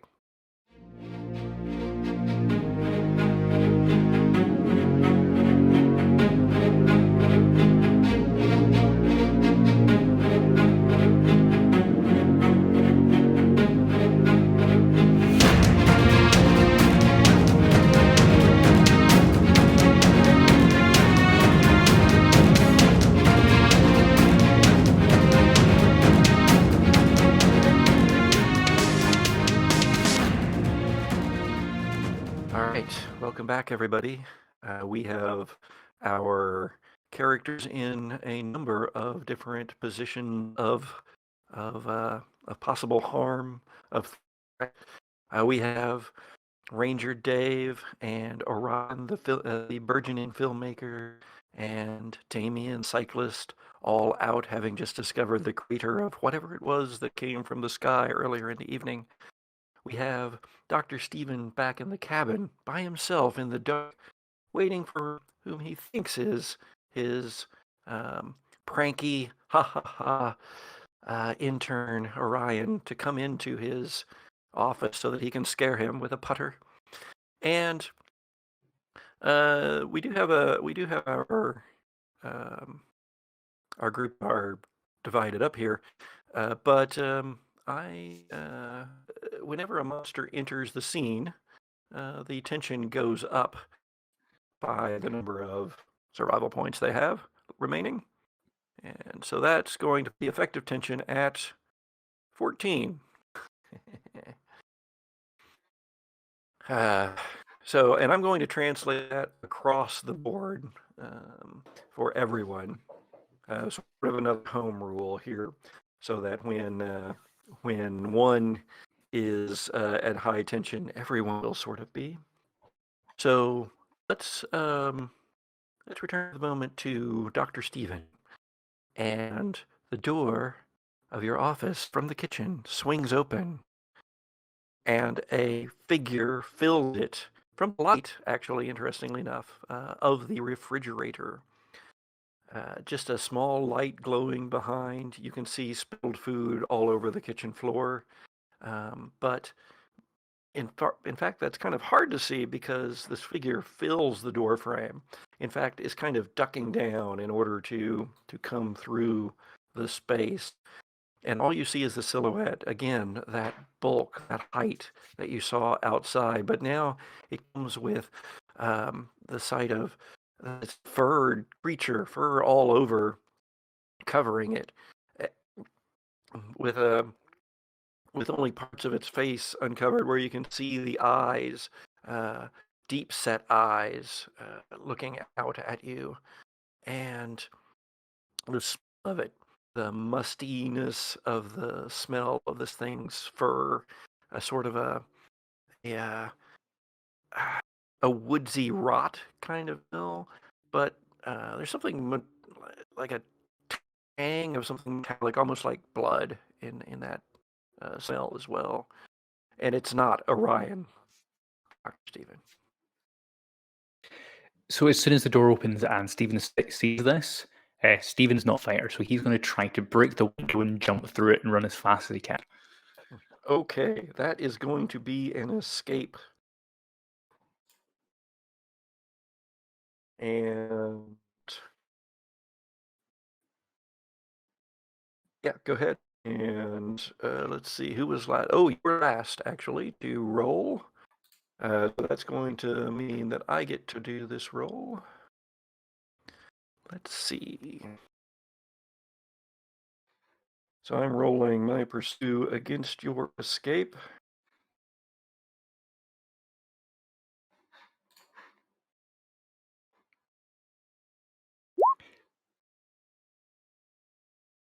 And I got a 16. What is your escape? I believe it'll be a 13. Ah, okay. You break out the window with your putter, and you scramble out through, scrambling out through the window, and you hear this roar behind you. As this creature like plunges forward and toward you, and you're just scrabbling out, and you feel it like swipe at your legs, but it doesn't seem to get a very good hold, and you tumble on out of the window, and you fall a little ways because the back end of the house is a little higher up. The house is kind of raised on this old foundation that it's on. You drop 2 or 3 feet, land hard on the ground, and you're up and scrambling and running away. But you realize that your pants have been just sliced apart. One leg of your pants has just been sliced apart by the glass in the window, and that you're missing a shoe that apparently the thing got a hold of as you went out the window too. And it hurts like crazy, but that's only beginning to register in your mind. That was a risk check, so do take away 1 survival point.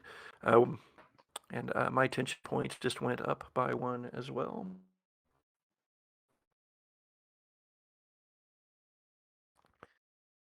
And you, what do you do at that point, Stephen? Where are you running? So at this point, he's hobbling inside. He looks in, and he thinks at this point most likely is a bear, so he's going to try to hightail it to his car and get in the driver's seat and try to drive with his one shot.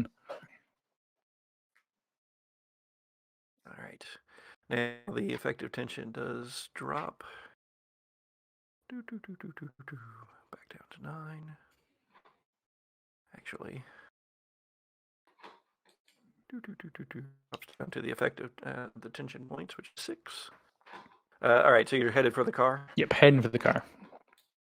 All right. Back in the woods, at the crater, Ranger Dave, Orion, Damien, what are you doing? So this thing is glowing, you said? There's a Like kind of there's green glow coming from within this crater, yes. Okay, Ranger Dave is going to point to Orion and say, "You keep filming. You young man," he says to Damien, "back up a bit. I'm going to spend a survival point and say I find a very long stick branch on the ground that I can pick up, and I'm going to move closer to the glow pulsing thing and say, I turn to them and say, if anything happens to me, run," and proceed to. No, if you're gonna be using that stick, that's more my style. So, would you please hand that over? Take point, but I'll thrust it in and do what needs to be done with that. Well, I am the ranger here, he says. I'm just And flipping I'm in camera better shape. between them. So here's the thing. Oh, sorry. Actually, I am going to keep this at 14 for your scene since it was happening simultaneously. Or actually, wait, hold on. Do we need to roll persuade? Doesn't matter. Yeah, this is my bad habit. If there's something athletic, and usually when you're doing something with a long stick, it is athletic in nature. I Sure. I want to do it myself and don't want to be shown up. Okay, So- cool. And since it was your idea to try to talk the ranger out of that, it's going to be your role, Damien, against Ranger Dave's. You're trying to persuade, so you're dissuade, I suppose. And Okay. Ranger. Could I use "Come on, coach"? I got this. I could. Yeah, I Yeah. think you could. I think you Great. can make that argument. You're like, yeah, I'm. This is what I was built for. Yeah. That's a 22. Oh, goodness. 16, so that definitely. All right, so if you're good with that, ironic hero being persuaded, then Ranger Dave kind of cocks an eyebrow. She was, "Oh, if you insist," and kind of takes a step back after handing you the stick. You still call shots. I'm just the one doing the work. If you He say pull out, we pull out. He looks back at Orion and looks at the camera. "Yes, I'm still calling the shots." I'll shake the camera. Yes, you are. Let's do this, coach. all right. So this crater is not a small crater. This is probably 30, 40 yards across. And so it's actually, but the edges are sloped because the sides of all of this kind of collapsed in after whatever it was hit. And some of the trees that were on the edge, although a lot of them are tilted backward, like away from the crater. Several did get pulled into the crater along with the crashing green thing, whatever it is.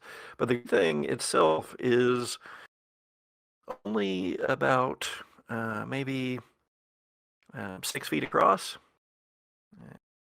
and kind of hemispherical. So it's like a giant green beach ball, crashed into the ground, and all you can see is the upper part of the beach ball. And it is, as you scramble down the slope, it is rough looking, as if it could be rock, a meteor, but it's got that weird phosphorescent green glow coming from it. And so you scramble down. Damien, you have your stick. Orion, you filming and pointing the flashlight around. As you're getting closer, though, your camera to flicker, Orion, inside the video monitor of it. It starts to flicker, and you see the battery level starting to drop. Oh. And both you and Dave, your flashlights start to flicker, start to strobe on and off. It's happening again. He bats his flashlight, just like last time. Last time, it's like some Blair Witch stuff. You gonna poke it or what?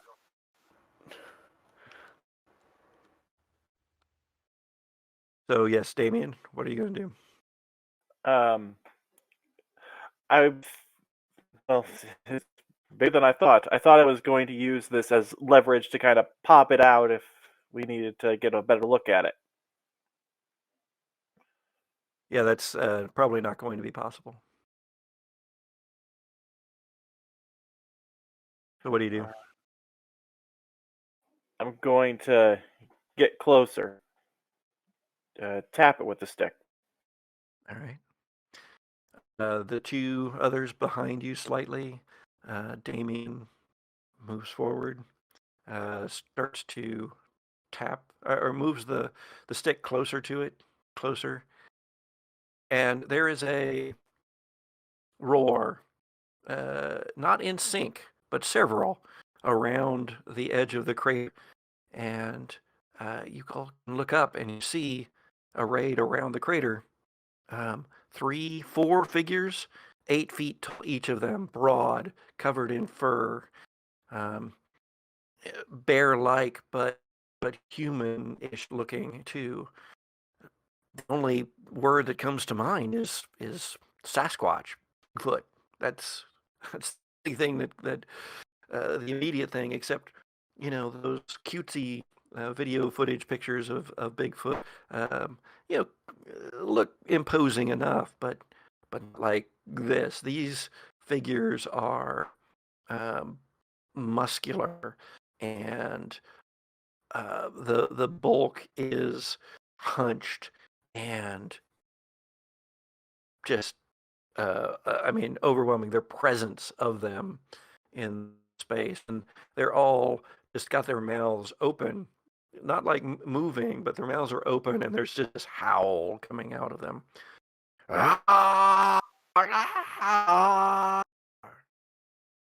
It comes. And then Damien, most instinctively, still reaches out and touches the stone with the stick, and the hemisphere opens, just slides apart as if it's sliding into two sides, splitting and pulling down into itself, revealing a tunnel underneath. Everyone in. We go back. Everyone in. Sorry. We go back as Damien shouts everyone in. We go back to Stephen at the cabin. Stephen, you're at the car.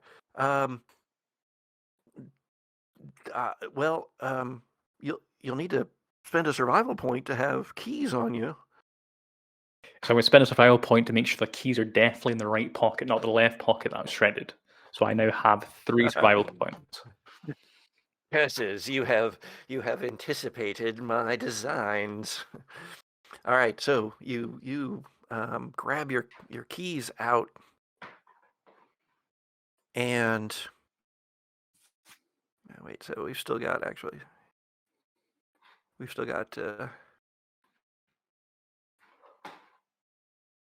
one more. I can do math. I really can. It's too early for me. All right. Tensions are still high, nearly Cthulhian. You grab the keys out. You scrabble at the door. This is as your door of the cabin bursts open, and this figure again appears there, and you see it now in the starlight and such, and it's really no way you can call it a bear anymore. It's too big. I mean, too big for the bears that are around here anyway, and too humanoid in appearance. And it pulls his arms out to either side and just roars, ah!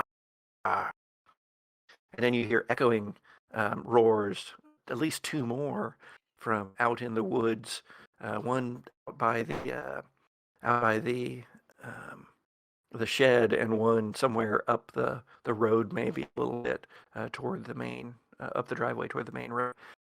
And yeah, so go ahead, and you're scrabbling at the door, getting it open and such. Describe what's happening here. So I'm trying to grab the car keys and get into ignition. I'm thinking, okay, where's Orion? He said he was leaving somewhere. This thing's very interesting. There's many things. If this is a new creature, we can research, we can make medicine, we can become strong as them.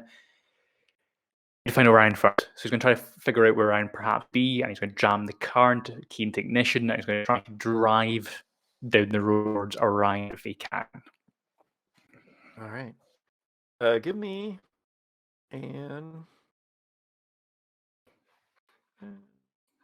a protect.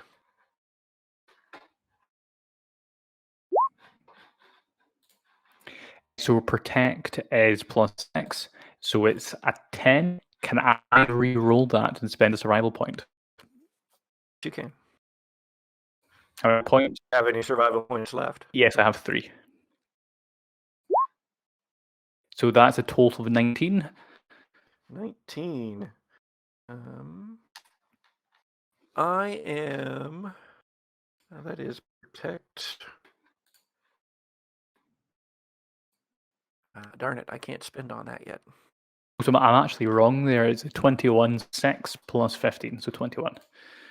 Holy smoke. Okay, yes. All right, so, yeah. The thing, like, leaps toward the car and, like, smashes against the back of the car with its giant fist, but you have the key in the ignition, and it starts up, and you are hitting the gas and barreling out. Where are you headed? Down the driveway? Stephen's just laughing manically as he's revving the engine as he's driving along the road, hopefully towards Orion, but trying to get on the road. And then one of those things steps out in front of you. Back at the theater, so Damien's yelling, "Get in!" And what are you gonna do, Orion?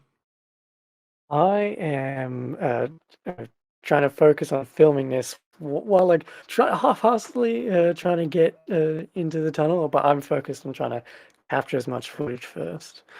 The battery power on the camera is now flashing. To get that to hold long enough to get all of this on film, I'd say that's going to be a survival point from you. Yeah, sure. Survival point spent. I need to capture. Great. Got 2 left. So you're pausing. You're heading kind of toward the tunnel, the hole, but you're lagging because you're filming all of this. Ranger Dave. Come on, get into the hole, and I try to drag Orion with me as I move him away from these horrifying creatures. Is Damien's already down into it, or is he? I'm bringing up the rear, but really want to get down or go up. I just know if I'm the only one that can easily go up, you guys have to go if you want to get away from these guys. Okay. All right. So, yeah, there's a ladder. Okay. Okay. Ranger Dave will go ahead and start climbing down then. All right. So yeah, you're going down, and there's this metallic scent in the air, and the walls are dripping with this phosphorescent green light. It's not like an ooze or anything. It's more like just tendrils of this phosphorescence that just up and down the sides of this tunnel. But the air smells tight, close, and but yeah, you're scrambling down, and go ahead and roll me an escape.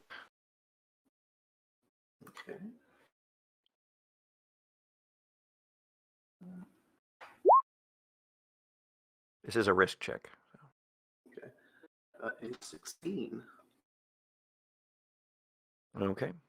I am. Wait, who is that? Harbinger. I'm going to spend 2 points to bring that down to a 14. 2 of my tension points. You can re-roll if you want to try to get a higher score, but Nah, I'll see what happens. so as you start down a few feet, a few rungs down, and there's this like klaxon, like bear, a foghorn, and then all of the phosphorescent just flashes really brightly, and you lose your grip, and you fall the rest of the way down and lose that survival point from the failed roll. And yeah, so Damien, Orion, Damien, you're sparing your glances between the Sasquatch and the Sasquatches and the hold, making sure that Ranger Dave and Orion are getting down there, and you glance over just in time to see Ranger Dave's face kind of illuminated in the light, and then he falls into darkness, just like, yeah. Orion, you're starting down into the hole, and you see that, you don't see that, but you hear Ranger Dave yell as he falls into the tunnel. So back in the driveway, we have Stephen, who now there's another one of these things right in front of you, and well, it's raising its arms up, its fists clenched as it's getting ready to bring it down on the hood of the car. As you get to it, what are you gonna do here? So Stephen thinks that if you crash into the Sasquatch, car will be damaged, and he can't save Orion, so he's going to try to swerve around so the car's intact, and he's more likely to save Orion. That's his plan. Okay, me and escape.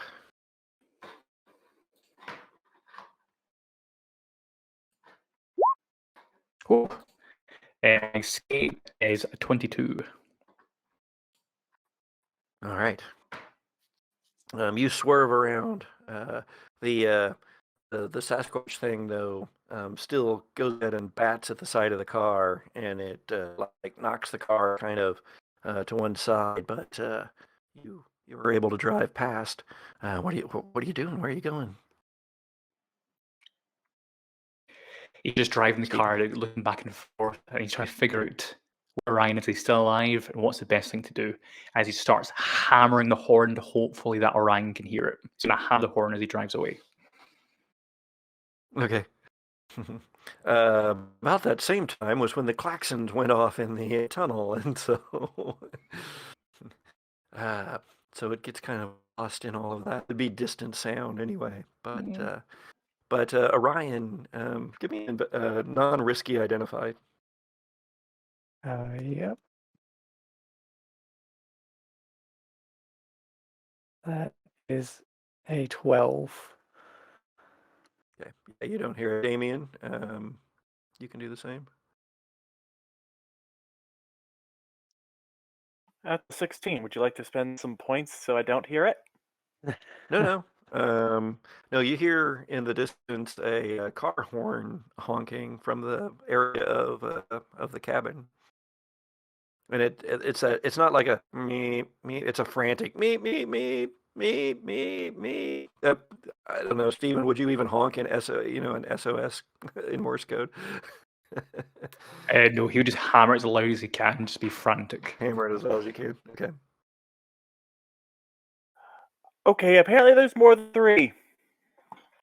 Or something. And then kathunk for Ranger Dave as you hit the bottom of the shaft hard. And as you do, more from where you hit on the floor, which is, as far as you tell, some sort of weird stone metal tile kind of thing.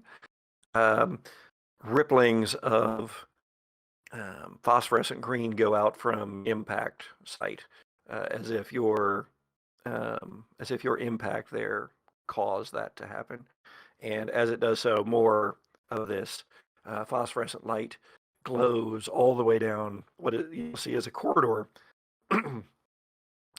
and in this corridor, there are these niches in the corridor that have these glass frontings to them. And it's kind of hazy inside of there. There's a bit of smokishness going on, but so you can't see clearly what's in there. But you do see shapes inside of those niches. Right. So Damien and Orion, what are you gonna do? Is the ladder still intact? Looking Yeah. running or something? Ranger Dave just slipped off of it. He didn't. Yeah. Okay. Take it with him. I think I'll try and go down at a brisk pace.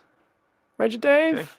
Okay. There's another one of those loud klaxon sounds, but you're prepared for it this time as you go about halfway down the shaft, and so it isn't there's no check there for you because you're prepped. Damien, do you follow? Yes, and I would like to try and touch the outside like I did before to see if it closes while I'm going down. Okay. It does. Click. It goes. And the last thing you saw there was the Sasquatch things starting to slide down the slope of the crater toward the hemisphere. But yeah, the two of you get down the bottom of the shaft to that corridor, and Dave is getting to his feet, a little shaken and bruised up and battered. Nothing broken necessarily. He looks around the hallway and down the corridors and whispers under his breath, "It's just like the Reichenbach children described all those years ago." I'm really going to need that interview. We're going to need to live first. Oh, That would be preferable. Ranger Dave, scrolling back up. Walk up to one of those glass things and lean up and try and rub the glass, see if that makes a clearer image so we can see what's inside. Okay, yeah, most of it appears to be on the inside, but there is some on the outside, and you're able to this condensation that's there. Wipe that away, and let's see if it's good enough. Give me a identify check. Okay.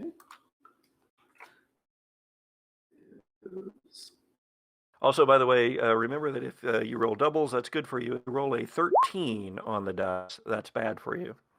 Ah! Oh. Good. Perfect timing. I got a 13. That's 13 total. It's 13 on the dice is the bad number. Yeah. I got a 11. That's a 13. And earlier, Reccaim got a 13, and I hadn't noticed it at the time. You guys got away easy on that one. So, and Matthew, if you're listening, I haven't killed the Harbinger quite yet. Oh, did I get X'd? Yeah, you fell into darkness, so.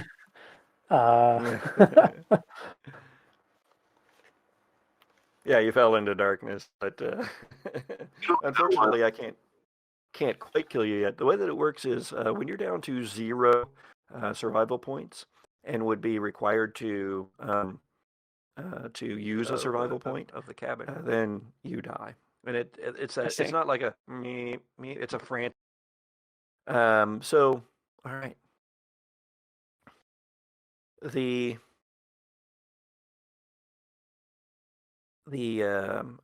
okay, so you got a 13. I'm going to go ahead and make that a 15. you clear it, and you see that it's hard to see it at first, but then the the movement out here thing is shaking it just a bit, and this form either comes forward a little bit, or there's a shifting mist that are inside, and you see that it is a face, but it's a Sasquatch face inside. My God, there's more of them. Are we trapped? Anybody looking in? What are you doing, Orion? I was just shouting out, are we trapped?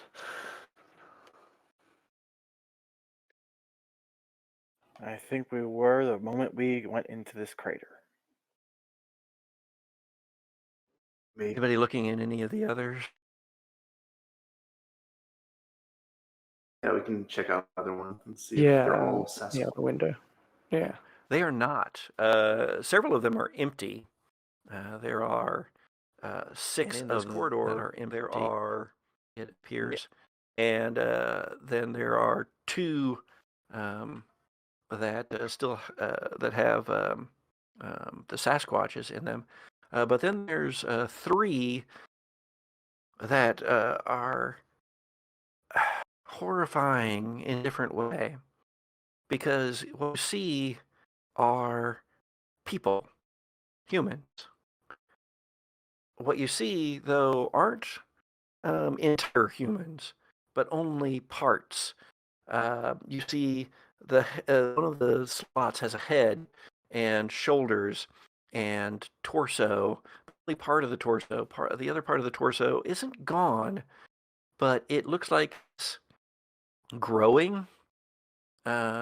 And it's growing with that green phosphorescent stuff, and with what look like tubes and machinery.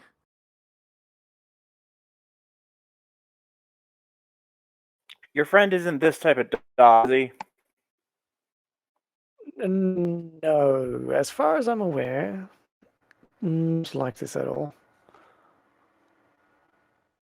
And then But at the and then at the end of the corridor, a door hisses open, and some steam comes out. You smell that metallic scent again, so you realize it's something about the composition of the air, and you see a Sasquatch at the end there, but not actually all of the Sasquatch. It's only about half. One, it's almost like a Sasquatch lower half is being pulled up onto the rest of this figure. And the figure that you see pulling this up around it is, as best you can tell, a 4-foot tall, brown scaled lizard man.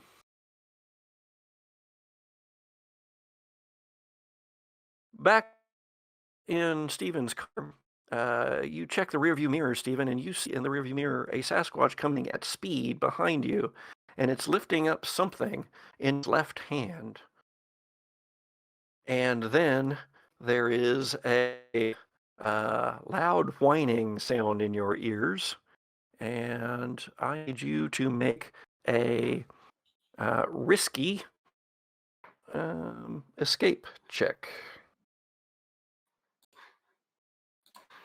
Fingers crossed. So that is a 17 plus 3, so that's a 20.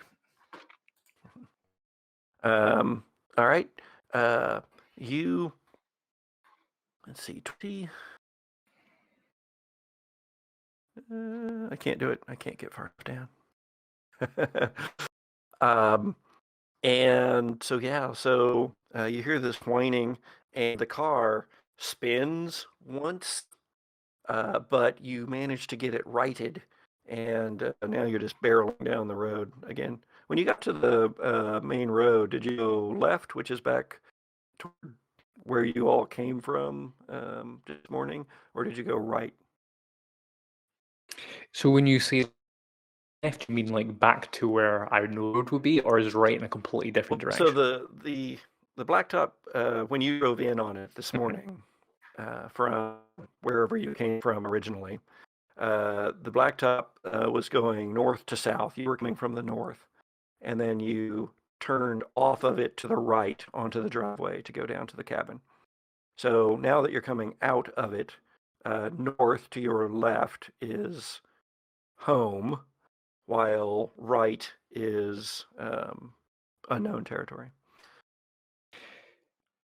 He thinks of the situation, Stephen just, well, was a good lab assistant, but there's always other lab assistant.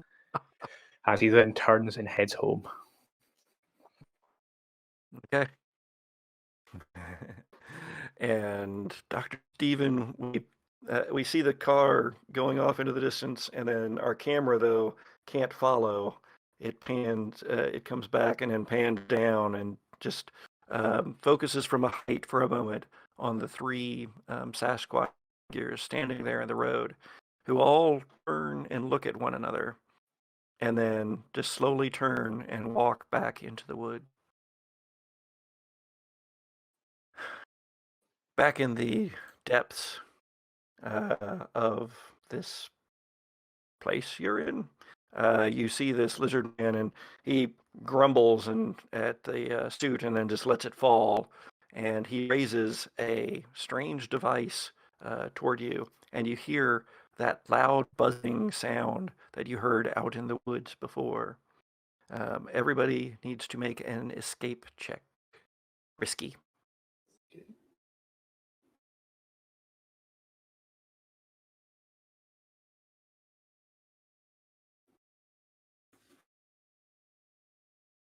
$14. 20. And 25. Looks like a 25. Okay. Mm-hmm. Let's see here. I can't do much with either of those. And let's see. Wait. Oh, wait. I'm going against his. Oh, I can because of what you're going against. I can't do much about Orion's, but I can drop Damien's down to 19, which is going to be good enough for me. So how about you, Orion? Well, wait, so I'm sorry. Dan, do you want to spend a survival point to re-roll? I'll spend a survival point to negate your survival expenditure. I didn't spend a survival point. I spent a tension point. Oh, I thought I could do that because. Nope. Now, I do have survival points for my monsters that I can also spend. Thanks for me. Hold on a second. Can I take this down low enough to get all three of you? Yeah, rolling is not a good idea. That was a 9 and an 8 on the D10s. Okay. So I'm spending the tension point there. I'm going to spend... no. Okay. All right. So I'm going to be taking player agency if there are no objections. And Orion, what you see is you see Amy and Ranger Dave, their arm up to their sides, their eyes glaze over, and they just start walking forward. And the lizard thing triggers something, and then it squints at you with a nictating eye, and it turns a dial on its device, and the buzzing sound gets louder, but it only appears to really affect Damien, who almost was able to fight it off, but now isn't. What do you do, Orion? Oh, I'm going to try and run up the ladder, I think. Okay. So Orion, you're scrambling up the ladder. Yeah. And you get up to the top. What do? It's closed. I'm gonna try and like bash it, see if like I can like lift it up. Okay. Roll and escape for me. Yep. Escape. That is a 20. Okay. You hit it, and it goes and opens, and then you're scrambling out, and then you're being grabbed at by big furry arms, and you're scrabbling away, or you're trying to scrabble away. Yeah, I'm gonna try and kick off and run away. And they're slapping at you. So I just need. Nope, I don't have enough. So, well, I got 2 back from those. Okay. So yeah, Orion, you're running out into the woods, and you glance back once to see that the things are following you. They're loping toward you, and you look up and you see more shapes moving through the woods on either side of you. Okay, and then back for Ranger Dave and Damien. You awaken or come out of your trances, and you are strapped to cold metallic tables with those green phosphorescent glows all around, as the several of these lizard things loom over you, holding implements that don't look very pleasant at all. So we leave you there, Orion. We leave you running through the woods, pursued by multiple dark, bulky forms. And we see now that our camera flies free, we see Dr. Stephen driving at speed past a gas station, past more trees, driving faster than at speed, until he finally vanishes off into the night. And we fade to black, and then we come back up after a couple of credits roll. We come back up. It's a year later.